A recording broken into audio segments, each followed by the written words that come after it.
submit our petition from the Zimbabwean citizens who are residing here in Namibia. And this is our petition, and I will read it before it is read. Yes. Thank you, Zimbabwean citizens gathered here this afternoon.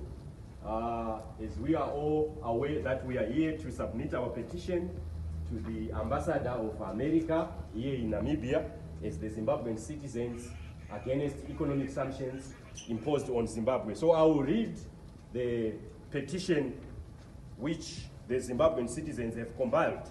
So the heading, Petition Against Sanctions on Zimbabwe. Subject, petition to end sanctions imposed on Zimbabwe by the United States government. We, the undersigned Zimbabwe citizens and supporters, present this petition to express our deep concerns regarding the sanctions imposed on Zimbabwe by the United States.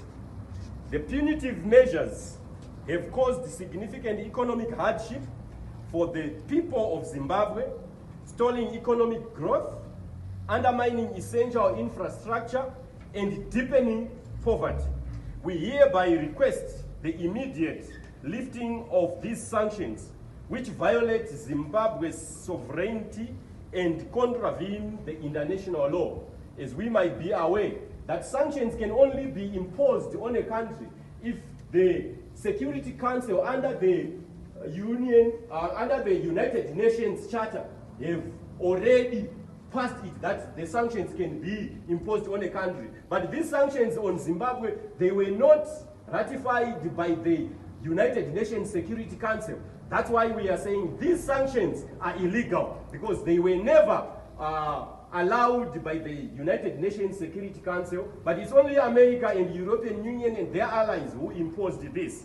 So from the background, impact of sanctions, the sanctions were originally implemented in 2001 under the Zimbabwe Democracy and Economic Recovery Act, ZIDERA, aimed at promoting human rights and democratic practices. However, they have instead severely affected ordinary Zimbabweans, failing to achieve their intended political reforms while causing immense economic and social suffering. Economic strain and restricted international support. ZIDERA restricts Zimbabwe's access to global financial institutions like the IMF and World Bank, stifling economic recovery and development for over 2 decades.